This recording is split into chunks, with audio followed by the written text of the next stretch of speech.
Hello students, कैसे हैं आप सब। मैं राजन सैनी आप लोगों के लिए क्लास 12 से केमिस्ट्री का एक टॉपिक लेकर आया हूँ बच्चों, बैटरीज़ क्या होती है बच्चों। बैटरी हमने पढ़ा है बच्चों, क्लास 10th में भी हमने पढ़ा था फिजिक्स में। Battery is a combination of 2 और मोर सेल्स, 2 या 2 से ज़्यादा सेल्स का कॉम्बिनेशन से बैटरी बनता है। ठीक है बच्चों, क्योंकि इस चैप्टर में हमने इलेक्ट्रोकेमिकल सेल पढ़ा है। इलेक्ट्रोकेमिकल सेल क्या होता है, जो केमिकल एनर्जी को इलेक्ट्रिकल एनर्जी में कन्वर्ट करता है। तो हम यहाँ पर बैटरी की डेफिनेशन थोड़ा मॉडिफाई करेंगे। Battery is an arrangement of electrochemical cells. Battery is an arrangement of electrochemical cells which is used as an energy source, which is used as an energy source. ठीक है बच्चों, तो definition यहाँ लिखी है, a battery is an arrangement of electrochemical cells used as an energy source. तो बच्चों battery 2 type की होती है। ठीक है, प्राइमरी बैटरी, प्राइमरी सेल्स भी बोलते हैं इसको, और सेकेंडरी बैटरी। ठीक है, तो बच्चों प्राइमरी बैटरी क्या होती है इसको पढ़ लेंगे। Primary batteries are those which are non rechargeable in which a cell reaction occurs in one direction. Primary cells are those cells in which cell reaction occurs in one direction and after completing the cell reaction cell becomes dead. Cell reaction जैसे ही complete होता है वैसे ही cell जो है हमारा dead हो जाएगा। इन्हें रिचार्ज नहीं किया जा सकता है किसी भी एक्सटर्नल एनर्जी सोर्स को लगाकर। ठीक है बच्चों, तो definition, primary cells are those cells in which the cell reaction occurs only in one direction and the reaction cannot be reversed by the external energy source. यानी कि एक बार रिएक्शन सिंगल डायरेक्शन में कंप्लीट हो गई है एक direction में, तो सेल जो है वो डेड हो जाएगा, वो हमारे किसी काम का नहीं रहेगा। Examples of primary cells are dry cell, mercury cell, Daniell cell. Primary cell के जो एग्जाम्पल है वो क्या है बच्चों, Daniell cell, mercury cell and dry cell. Secondary cells बच्चों ये रिचार्जेबल सेल्स होते हैं। इनमें जो सेल रिएक्शन होती है वो रिवर्स की जा सकती है ना। इसको अगर DC 8 वोल्ट हम देते हैं तो ये बैटरी जो है वो रिचार्ज हो जाएगी। ठीक है बच्चों, the cells which can be recharge by passing a direct current through them cell reaction can be reversed. Secondary cells can be recharged. ठीक है बच्चों, तो इसमें जो सेल रिएक्शन है वो दोनों तरफ हो सकती है। एग्जाम्पल, लेड एक्यूमुलेटर जिसको लेड स्टोरेज सेल भी कहते हैं, और निकल कैडमियम सेल। ठीक है बच्चों, तो इस वीडियो में आज हम जो पढ़ने जा रहे हैं बैटरीज के बाद, वो पढ़ने जा रहे हैं ड्राई सेल जो कि प्राइमरी सेल है। ठीक है बच्चों, तो इसका स्क्रीनशॉट ले लीजिए, इसके बाद चलते हैं हम आगे। ठीक है बच्चों, तो इसके बाद अब कंप्लीट करते हैं हम आगे का। मैं इसको रब कर रहा हूँ।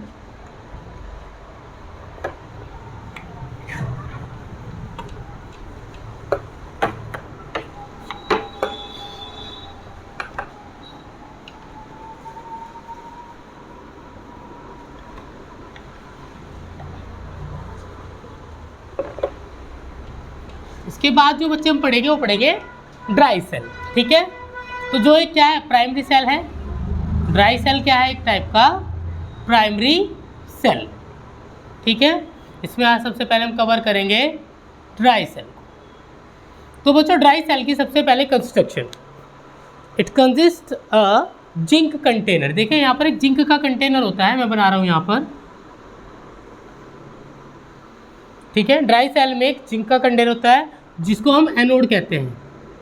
It is a zinc container acts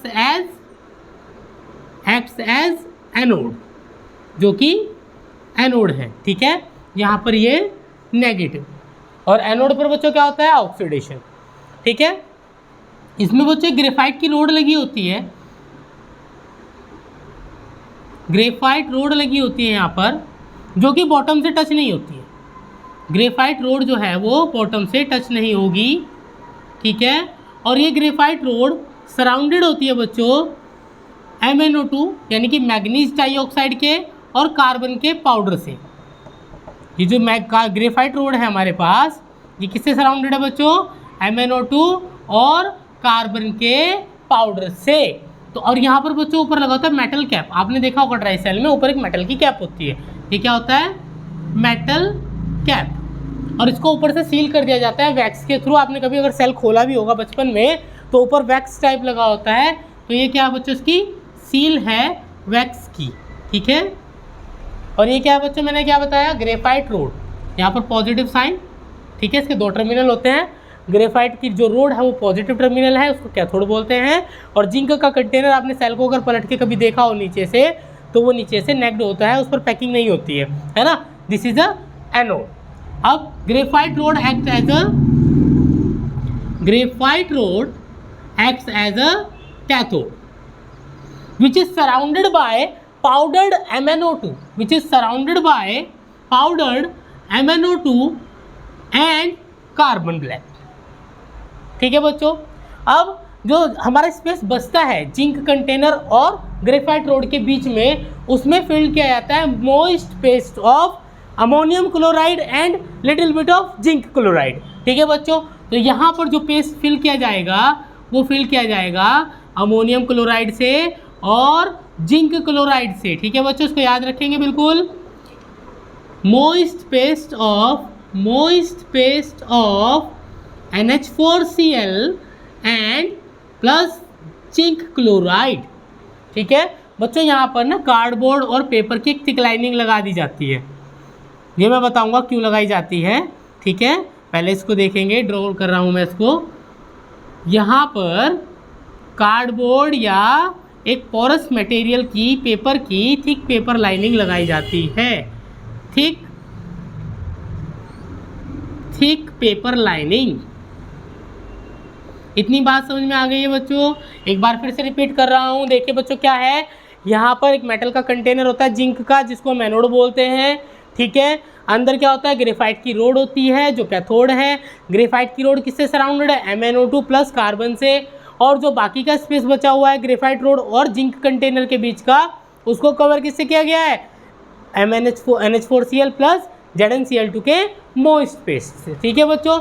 इतना क्लियर है। ऊपर से यहाँ पर सील वैक्स लगाया गया है।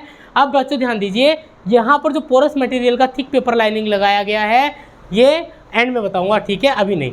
चलिए तो स्टार्ट करते हैं बच्चों। यहाँ पर क्या हो रहा है बच्चों, देखिए हमने पढ़ा है कि एनोड पर क्या होता है, ऑक्सीडेशन, और कैथोड पर जो होता है वो रिडक्शन होता है, ठीक है बच्चों। यहाँ पर जो इंपॉर्टेंट चीज़ें पूछी जाएंगी, पहले तो कंस्ट्रक्शन पार्ट पूछा जा सकता है आपसे। सबसे ज़्यादा इंपॉर्टेंट चीज़ है वो है सेल रिएक्शन। सेल रिएक्शन अगर आपको याद है तो आपको मार्क्स आराम से मिल सकते हैं, ठीक है। तो यहाँ पर मैंने बताया it consist of zinc which is act as a anode and graphite rod which is surrounded by MnO2 plus carbon act as a cathode, and the remaining part of, या कह सकते हैं आपकी जो स्पेस बचा हुआ है ग्रेफाइट रोड और जिंक के बीच का, उसको फिल किया गया है moist paste of ammonium chloride and little bit of zinc chloride, ठीक है बच्चों। चलिए इसके बारे में बात करते हैं, एनोड पर क्या रिएक्शन हो रही है। एट एनोड हमने पहले भी पढ़ा है, एनोड पर क्या होता है बच्चों, मैं लिख देता हूँ ऑक्सीडेशन। ऑक्सीडेशन किसका होगा, जिंक मेटल का। Zinc oxidize to Zn2 plus by losing 2 electron. ध्यान से देखिए, zinc oxidize to Zn2 plus by losing 2 electron at cathode. बहुत इंपॉर्टेंट है बच्चों रिएक्शंस। कैथोड पर क्या होगा बच्चों, reduction is known as gain of electrons, gain of hydrogen, ध्यान रखना बच्चों, ठीक है। तो यहाँ पर क्या होगा बच्चों, देखिए जो MnO2 है, मैग्नीज डाइऑक्साइड, ये यहाँ पर जो मोइस्ट स्पेस में क्या, अमोनियम क्लोराइड के अमोनियम आयन से रिएक्ट करेगा। किससे रिएक्ट करेगा बच्चों, अमोनियम आयन से। अब बच्चों जो इलेक्ट्रॉन रिलीज हुआ है जिंक से, वो इलेक्ट्रॉन भी गेन करेगा, क्योंकि gain of electron known as reduction. यहाँ पर क्या हो रहा है, रिडक्शन। तो यहाँ पर इलेक्ट्रॉन भी गेन करेगा बच्चों, और यहाँ पर एक कंपाउंड बनाएगा MnOOH, मैग्नीज ऑक्साइड हाइड्रोक्साइड, ठीक है। इसका नाम क्या बच्चों, मैं लिख देता हूँ। बच्चों किसी टेक्निकल इशू की वजह से जो है वीडियो पॉज हो गई थी, ठीक है। मैं बच्चों वीडियो फिर से वहीं से स्टार्ट कर रहा हूँ, ठीक है। कैथोड की रिएक्शन हमारी चल रही थी बच्चों। कैथोड पर मैंने आपको बताया था कि MnO2 जो है वो यहाँ से अमोनियम क्लोराइड के पेस्ट से अमोनियम से रिएक्ट करेगा, अमोनियम आयन से रिएक्ट करेगा, और जो इलेक्ट्रॉन जिंक से रिलीज हुआ है वो इलेक्ट्रॉन भी गेन करेगा और एक कंपाउंड बनाएगा MnOOH, ठीक है बच्चों, जिसका नाम मैंने क्या बताया था, मैग्नीज ऑक्साइड हाइड्रोक्साइड। ठीक है बच्चों, ध्यान रखेंगे। अब बात ध्यान रखने की ये है कि यहाँ पर इलेक्ट्रॉन तो ये गेन कर ही रहा है, रिडक्शन तो हो ही रहा है, लेकिन अब क्या होगा, ये अमोनियम आयन से देखिए यहाँ पर 4 हाइड्रोजन है, 1 हाइड्रोजन भी ले रहा है। ठीक है बच्चों, 1 हाइड्रोजन भी इसने लिया है। तो अब यहाँ पर क्या बचा बच्चों, NH3, यानी कि यहाँ पर क्या हुआ, अमोनिया गैस प्रोड्यूस हुई। कैथोड पर क्या हो रहा है, इस रिएक्शन के दौरान अमोनिया गैस भी प्रोड्यूस हो रही है, अमोनिया गैस भी प्रोड्यूस हो रही है। ठीक है बच्चों, अब यहाँ पर देखिए हम क्या करते हैं, रिएक्शन को क्योंकि हमें ऐड करना है ओवरऑल रिएक्शन लिखने के लिए, ओवरऑल रिएक्शन लिखने के लिए, तो बच्चों मैं क्या करूँगा, यहाँ पर इलेक्ट्रॉन से इलेक्ट्रॉन को बैलेंस करूँगा, क्योंकि जब हम इसको ऐड करेंगे तो इलेक्ट्रॉन से इलेक्ट्रॉन को कैंसिल तभी किया जा सकता है जब यहाँ पर भी इलेक्ट्रॉन इक्वल होगा। तो मैं 2 से मल्टीप्लाई करूँगा बच्चों, तो यहाँ पर क्या आएगा, 2 2 2 2 एंड 2। ठीक है बच्चों, रिएक्शन देखिए, अब यहाँ पर 2MnO2 reacts with NH4 plus and takes 2 electrons which are liberating from anode. So it produces manganese oxide and hydroxide. This is a compound which is producing on cathode. ठीक है बच्चों, अमोनिया गैस भी produce हो रही है। अब मैं इसकी ओवरऑल सेल रिएक्शन लिखता हूँ, तो इससे तो ये कैंसिल हो जाएगा बच्चों। ठीक है, तो क्या आएगा, Zn plus 2MnO2 plus 2NH4 plus, ध्यान दीजिएगा बहुत ध्यान से, इंपॉर्टेंट सिर्फ और सिर्फ यहाँ पर सेल रिएक्शन ही है। ठीक है, तो LHS में Zn MnO2 2NH4 प्लस बचा है, इलेक्ट्रॉन से इलेक्ट्रॉन कैंसिल हो चुका है, बचा क्या यहाँ पर देखिए, Zn2 प्लस, जिंक आयन भी प्रोड्यूस हो रहे हैं एनोड पर।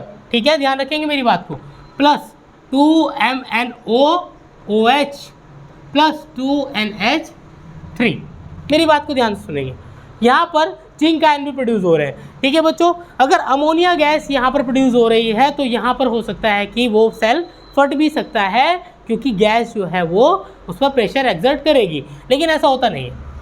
सेल यहाँ पर क्या होता है, अमोनिया जो है वो जो एनोड पर जिंक आयन प्रोड्यूस हो रहा है उससे रिएक्ट करती है, रिएक्ट करके कॉम्प्लेक्स आयन बना लेती है। ठीक है बच्चों, देखिए वो कॉम्प्लेक्स आयन क्या होता है, ZnNH3 प्लस, ये वो कॉम्प्लेक्स आयन होता है। ठीक है, लेकिन ये कॉम्प्लेक्स आयन अगर आप रिएक्शन भी देखना चाहें तो रिएक्शन ऐसे होगी कि जिंक क्लोराइड, जो जिंक क्लोराइड है वो रिएक्शन करेगा किसके साथ, अमोनिया गैस के साथ, अमोनिया गैस के साथ, और एक कॉम्प्लेक्स बना लेता है बच्चों ZnNH3 ये कॉम्प्लेक्स बना लेता है। ठीक है, इसको बैलेंस कर देते हैं 2NH3। ठीक है बच्चों, इसका नाम क्या है, डाईअमाइन डाइक्लोरिडो जिंक सेकेंड। अगर आप इसका नाम जानेंगे इनऑर्गेनिक केमिस्ट्री के थ्रू, क्योंकि कॉम्प्लेक्स के नेम लिखने के लिए हमारे पास चैप्टर 9 में लिखे जाएंगे, तो इसका नाम है डाईअमीन डाइक्लोरिडो जिंक सेकेंड। ये कॉम्प्लेक्स बन जाता है बच्चों, जिससे क्या होगा, Zn2 प्लस आयन की जो कंसनट्रेशन है वो डिक्रीज करेगी। देखिए इस कॉम्प्लेक्स के बनने के बाद Zn2 प्लस आयन की कंसनट्रेशन जो है वो बच्चों डिक्रीज करेगी, जिसकी वजह से क्या होगा बच्चों, सेल पोटेंशियल जो है वो इंक्रीज करेगा, सेल पोटेंशियल जो है बच्चों वो इंक्रीज करेगा। ठीक है, और क्वेश्चन अगर ड्राई सेल से अगर पूछा जाए तो ड्राई सेल से क्वेश्चन ये भी आ सकता है कि what is the cell potential of dry cell. Dry cell का सेल पोटेंशियल बच्चों कितना होता है, देखिए यहाँ पर लिख लीजिए 1.25 वोल्ट से 1.5 वोल्ट तक। ठीक है बच्चों, तो मैंने यहाँ पर आपको इसकी कंस्ट्रक्शन, इसकी सेल रिएक्शन बता दी है। ठीक है, और जो इंपॉर्टेंट क्वेश्चन ये आता है बच्चों, यहाँ पर कभी कभी क्या होता है, आपसे ये भी पूछ लिया जाता है कि इसकी लाइफ कैसी है। देखिए ड्राई सेल की लाइफ ज़्यादा नहीं होती है बच्चों। ठीक है, क्यों नहीं होती है मैं आपको बता दूं, क्योंकि यहाँ पर जो अमोनियम क्लोराइड जो है बच्चों, देखिए यहाँ पर मैं आपको लिख दूँ, जो NH4Cl जो है बच्चों, ये एसिडिक नेचर का है, एसिडिक नेचर का। ये क्या करता है, ये इसको कोरोड कर देता है जिंक कंटेनर को, और जैसे ही जिंक कंटेनर कोरोड होता है तो देन सेल बिकम्स डेड। ठीक है, इसी को प्रोटेक्ट करने के लिए यहाँ पर क्या करते हैं, मैंने आपको बताया था, मैं लास्ट में बताऊंगा, यहाँ पर थिक पेपर लाइनिंग लगाई जाती है। इसी को प्रोटेक्ट करने के लिए, जिंक कंटेनर को प्रोटेक्ट करने के लिए यहाँ पर थिक पेपर लाइनिंग लगाई जाती है, जो इसको सेपरेट करती है इस मॉइस्ट पेस्ट को इस जिंक कंटेनर से, ताकि इसका कोरोजन जो है वो आसानी से ना हो। ठीक है बच्चों, तो मुझे आशा है कि आप लोगों को ये ड्राई सेल जो है वो समझ में आया होगा बच्चों। ठीक है, वीडियो अगर आपको अच्छी लगी है तो लाइक शेयर सब्सक्राइब जरूर करें बच्चों। ठीक है, इससे अगला टॉपिक लेकर आएंगे नेक्स्ट वीडियो में, तब तक के लिए थैंक यू बच्चों।